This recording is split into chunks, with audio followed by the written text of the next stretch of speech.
بسم اللہ الرحمن الرحیم۔ محترم ناظرین، السلام علیکم۔ پیغمبر اسلام صلی اللہ علیہ وآلہ وسلم کی عمر 10 یا 12 سال تھی جب آپ نے اپنے چچا حضرت ابو طالب کے ساتھ تجارت کے لیے شام کا پہلا سفر کیا۔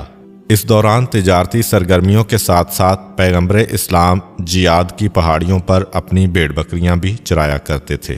کچھ ہی عرصہ گزرتا ہے کہ حضرت ابو طالب، جو اب تک رسول خدا کو تجارت کے لیے سفر میں اپنے ساتھ لے جاتے تھے، پیغمبر اسلام کو تجارت کی پوری ذمہ داریاں سپرد کرتے ہیں۔ پیغمبر اسلام کی عمر جب 20 سال ہوئی تو فجار نامی جنگ کا چوتھا مرحلہ شروع ہوا۔ پہلی مرتبہ بدر بن معاشر غفاری نامی ایک مغرور شخص کے چیلنج پر بنی نصر کے ایک آدمی احمد بن مازن نے اس کی ٹانگ کو تلوار کے وار سے کاٹ دیا تھا اور دونوں کے قبیلوں میں جنگ چھڑ گئی تھی۔ دوسری مرتبہ بنی کنانہ قریش کے چند شرارتی نوجوانوں نے بنی عامر کی ایک عورت کا کرتا پھاڑ ڈالا۔ اس عورت کی پکار پر بنی عامر کے لوگوں نے جمع ہو کر بنی کنانہ کے ساتھ جنگ کی۔ اس لڑائی میں دونوں طرف سے کئی آدمی مارے گئے۔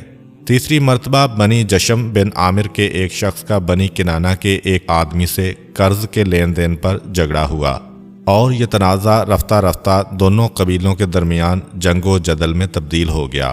اس پر سبھی کا اتفاق ہے کہ جنگ فجار کے ان مرحلوں میں رسول خدا صلی اللہ علیہ وآلہ وسلم موجود نہیں تھے، اور جنگ فجار کا چوتھا مرحلہ اس طرح شروع ہوا کہ تجارت پیشہ قریش کے لیے حجاج و زائرین کی آمد ایک منافع بخش ذریعہ آمدن تھی۔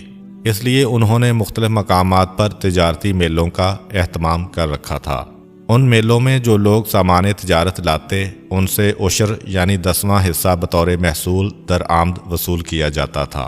ان تجارتی میلوں کے فروغ کے لیے انہوں نے حرام مہینوں کا نظام رائج کر رکھا تھا، یعنی ان مہینوں میں راہزنی، ڈکیتی، لوٹ مار، انتقام جوئی اور قتل و غارت گری وغیرہ کو حرام قرار دیا گیا تھا۔ وہ مہینے محرم، رجب، ذی القعدہ اور ذی الحج تھے۔ ان میں سے کسی بھی مہینے کی حرمت شکنی ہو جاتی تو اسے فجار یعنی ناجائز فعل سمجھا جاتا تھا۔ یہ جنگ بھی کیونکہ انہی حرام مہینوں میں لڑی گئی، اسی لیے اسے فجار کہا جاتا ہے۔ 37 قبل ہجرت اور 586 عیسوی کا زمانہ تھا۔ فجار کی لڑائی میں ایک طرف قبیلہ قریش اور بنی کنانہ تھے اور دوسری طرف بنو قیس اعلان اور بنو حوازن تھے۔ قریش اور کنانہ کا کمانڈر حرب بن امیہ تھا۔ مکے سے کچھ فاصلے پر عکاظ نام کا ایک علاقہ تھا۔ اس علاقے میں ہر سال ایک میلہ لگتا تھا اور سارے عرب کے قبیلے اپنی ساری دشمنی اور سارے اختلافات بلا کے یہاں پہ جمع ہوتے تھے۔ عکاظ کا میلہ جس مہینے میں لگایا جاتا تھا وہ مہینہ عرب کے نزدیک قابل احترام تھا۔ اس میں کوئی کسی سے جنگ نہیں کرتا تھا۔ دو ہی چیزیں قابل احترام تھیں، ایک حرم کی سرزمین جس کا عرب احترام کرتے تھے، وہاں کوئی چلا گیا تو اسے کوئی نقصان نہیں پہنچائیں گے، اور ایک یہ مہینہ کہ جس کا احترام کیا جاتا تھا، جسے قرآن نے بھی شہر حرام کہا ہے۔ بہرحال عکاظ ایک ایسا مقام تھا کہ جہاں سارے عرب کے لوگ جمع ہوتے تھے اور اپنے اختلافات بلا کے بیٹھ جاتے تھے۔ ہر قسم کی عیاشیاں بھی ہوتی تھیں، شرابیں بھی پی جاتی تھیں، جوئے بھی کھیلے جاتے تھے، اور ساتھ ساتھ بہت سے سنجیدہ لوگ بھی جمع ہو کے اپنے معاشرے کو سدھارنے کے لیے مختلف منصوبے بناتے تھے۔ تاریخ بتاتی ہے کہ ایک مرتبہ عکاظ کے میلے میں عرب کے ایک قبیلے کنانہ کا سردار نعمان آیا۔ اس کا ایک غلام تھا جس کا نام تھا عروہ۔ نعمان نے اپنے غلام عروہ سے کہا کہ یہ جو اونٹ ہیں جن کو میں میلے میں لے کے آیا ہوں، ان کو لے جاؤ، پانی پلاؤ اور کھیتوں میں چراؤ۔ چنانچہ عروہ اونٹوں کو لے کر چرانے کے لیے نکل گیا۔ قبیلہ بنو قیس کے لوگوں نے جب یہ دیکھا کہ عروہ اکیلا جانوروں کو چرا رہا ہے تو اس پر حملہ کر کے اسے قتل کر دیا۔ یہ خبر جب اس کے مالک نعمان کو ملی تو وہ قاتل کے قبیلے کے پاس گیا اور کہا کہ تم نے میرے آدمی کو مارا ہے، اب یا تو تم قاتل کو میرے حوالے کرو یا اس کا خون بہا دے دو۔ اس قبیلے والوں نے صاف انکار کر دیا کہ ہرگز نہیں، ہم قاتل تمہیں دیں گے نہ خون بہا دیں گے۔ نعمان اپنی اخلاقی ذمہ داری سمجھ رہا ہے کہ میرا ملازم ہے، میرا کام کرتے ہوئے مارا گیا ہے، یہ میری توہین ہے، یہ مجھ پر حملہ کیا گیا ہے۔ جب اس نے دیکھا کہ یہ لوگ نہیں مانتے تو اس نے اپنے قبیلے کو جمع کر کے ساری کیفیت سنائی۔ بنو کنانہ کا قبیلہ جمع ہو گیا کہ واقعاً تم حق پر ہو، تم پر ظلم ہوا ہے، اور ادھر قاتل کا قبیلہ بھی جمع ہو گیا کہ ہمارے آدمی کے خلاف تم نے کیوں بات کہی، اور اب ہم اس کا بدلہ لیں گے۔ یہ دونوں قبیلے میدان میں آ گئے اور ان کے درمیان جنگ شروع ہو گئی۔ قریش کو یہ اطلاع ملی، خاص طور پر خاندان بنو ہاشم جس کی قیادت اس وقت حضرت ابو طالب کر رہے تھے۔ اب بظاہر بنی ہاشم کا اس معاملے سے کوئی تعلق نہیں ہے، لیکن بنو ہاشم نے دیکھا کہ یہ نعمان کا قبیلہ حق پر ہے کہ ہمارے آدمی کے قاتل کو واپس کرو یا اس کا خون بہا دو، لیکن جو سامنے والا قبیلہ ہے وہ اتنا ضدی ہے کہ نہ قاتل کو دے رہا ہے نہ اس کا خون بہا دے رہا ہے، اور ساتھ ساتھ احترام والے مہینے میں جنگ شروع کر دی۔ چنانچہ بنو ہاشم نے آپس میں کہا کہ ہمیں مظلوم کی مدد کرنا چاہیے، اگرچہ ہمارا اس میں براہ راست کوئی دخل نہیں ہے، مگر ہم نعمان کے قبیلے کی مدد کریں گے۔ چنانچہ وہ اس کے ساتھ شامل ہو گئے۔ جس وقت جنگ فجار کا چوتھا مرحلہ چل رہا تھا، اس وقت پیغمبر اسلام بھی مکے میں تھے، اور خاندان بنو ہاشم چونکہ اس جنگ میں مظلوم قبیلے کا ساتھ دے رہا تھا تو اللہ کے رسول بھی اس جنگ میں شریک ہوئے، مگر خود پیغمبر اسلام کا جملہ ہے کہ میں نے کسی پہ تلوار نہیں چلائی، میں نے کسی پہ نیزہ نہیں اٹھایا، میں نے کسی پہ تیر نہیں برسائے۔ میرا کام صرف یہ تھا کہ جو میرے چچا میدان میں کھڑے ہیں ان کے اوپر جو تیر آ رہے ہیں میں ان تیروں کو روکتا تھا اور ان کو اٹھا کے اپنے چچا کے سپرد کیا کرتا تھا۔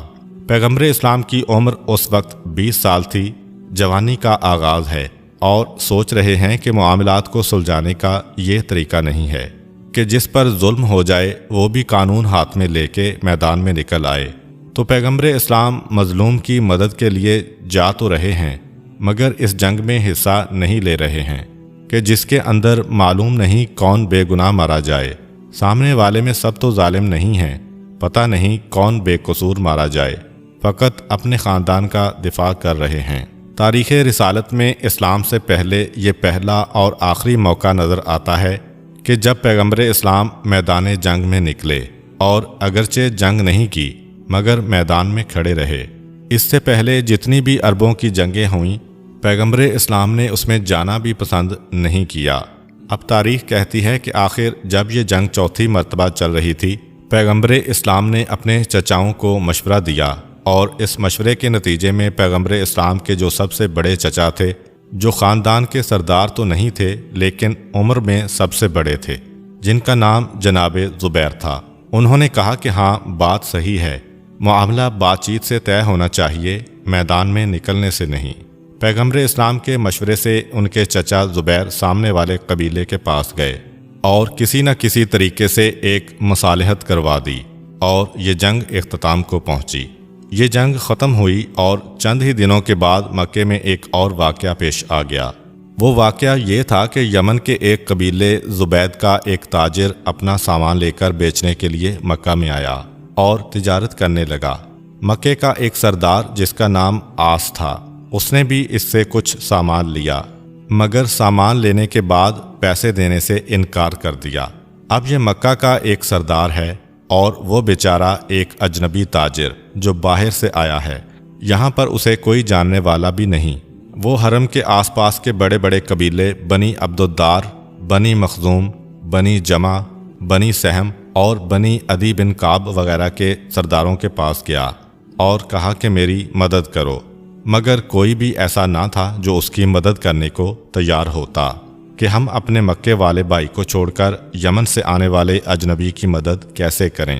کوئی بھی ایسا نہیں تھا جو مظلوم کا ساتھ دے اور ظالم کے خلاف کم از کم جا کر اس سے بات کرنے کو تیار ہو، یعنی کوئی اس معاملے میں بڑھنے کو بھی تیار نہیں ہو رہا۔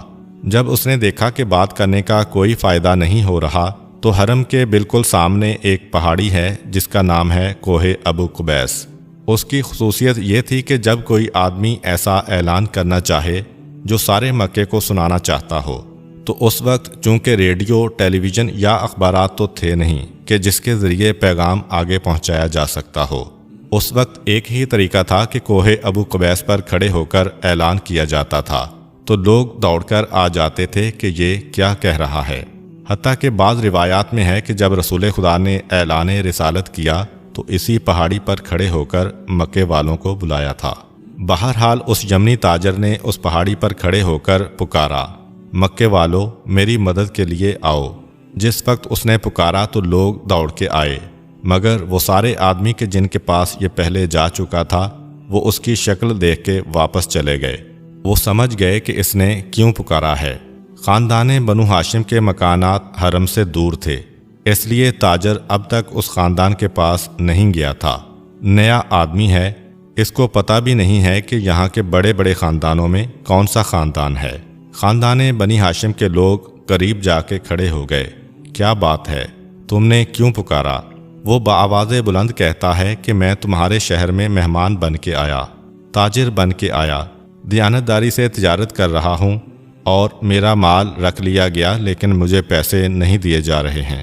پیغمبر اسلام کے سب سے بڑے چچا جناب زبیر نے جب یہ سنا تو اسے کہا کہ ہمارے درمیان آؤ اور ساری بات بتاؤ، اگر تم حق پر ہو تو ہم تمہاری مدد کریں گے۔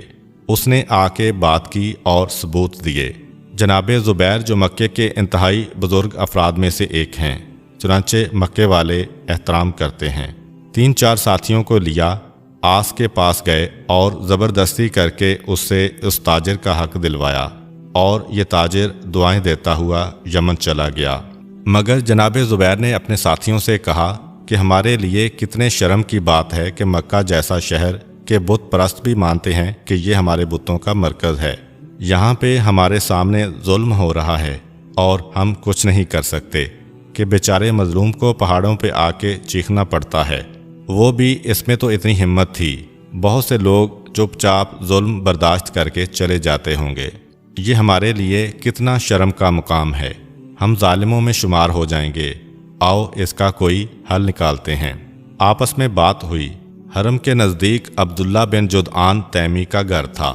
وہ بھی زمانہ جاہلیت میں دیندار تھے، یعنی خدا اور رسول کو تو نہیں مانتے تھے کیونکہ اس وقت اسلام کا اعلان نہیں ہوا تھا، لیکن ان میں کچھ اخلاقی خوبیاں تھیں۔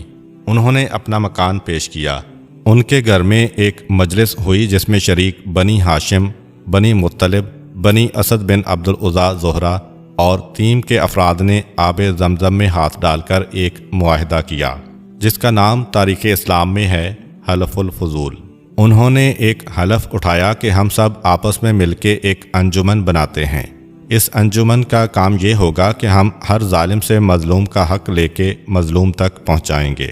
یہ آپس میں طے کیا، قسم کھائی کہ ایک دوسرے کا ساتھ دیں گے، اور اس کے ساتھ ہی مکہ کی پہلی انجمن یا پہلی تنظیم کے جس نے کام شروع کیا وجود میں آئی۔ پیغمبر اسلام عمر کے لحاظ سے بزرگوں میں شامل نہیں تھے اور اعلان رسالت بھی ابھی نہیں کیا تھا، اس لیے خاندان بنی ہاشم سے ایک عام آدمی کی طرح آئے، اس معاہدے میں شریک ہوئے اور آپ نے بھی عہد کیا کہ ہاں میں اس کے ساتھ ہوں۔ اس معاہدے کا نام حلف الفضول کیوں پڑا، اس کے بارے میں 3 قول ہیں۔ پہلا قول یہ کہ جن لوگوں نے یہ معاہدہ کیا ان میں کئی آدمی ایسے تھے جن کا نام فضل تھا۔ فضل عربی میں ایک عام نام ہے، کئی فضل جمع ہو گئے اور فضل کی جمع فضول ہے، اس لیے اس کا نام فضول پڑ گیا۔ ذہن میں رہے کہ یہ اردو والا فضول نہیں ہے جس کے معنی ہوتے ہیں بیکار، یہ فضل کی جمع ہے۔ بعض علماء کہتے ہیں کہ نہیں، اس معاہدے میں تو ایسے لوگ نہیں تھے، مگر ایسا ہی ایک معاہدہ اس سے پہلے حضرت اسماعیل علیہ السلام کے فوراً بعد مکہ کی سرزمین پر ہوا تھا۔ اس میں فضل نام کے آدمی زیادہ تھے تو لوگ اس کو فضول کہتے تھے۔ اس کو بھی یہی کہا جانے لگا تاکہ لوگوں کو یاد آ جائے کہ ہم اسی راستے پر چل رہے ہیں۔ اور بعض علماء کہتے ہیں کہ کیونکہ عربی میں فضول حق کو کہتے ہیں، کیونکہ یہ معاہدہ اس بات پر تھا کہ ہمیں مظلوم کا حق ظالم سے چھیننا ہے، اس لیے اس کا نام ہو گیا حلف الفضول۔ تاریخ کہتی ہے کہ پیغمبر اسلام نے 20 سال کی عمر میں اس معاہدے پر دستخط کیے۔ یہ معاہدہ کیوں ہوا؟ ایک تو یمن کے تاجر کے واقعے کی وجہ سے، اور دوسرا یہ کہ وہ جو فجار کی جنگ ہوئی تھی اس کے بعد خاندان بنو ہاشم نے یہ بات سوچی کہ کب تک اس طرح جنگیں ہوتی رہیں گی۔ اگر ایسا نظام نہ بنایا جائے کہ مظلوم کو حق ملے تو یہ قتل و غارت گری کا سلسلہ چلتا رہے گا۔ ہم ایک ایسا نظام بناتے ہیں۔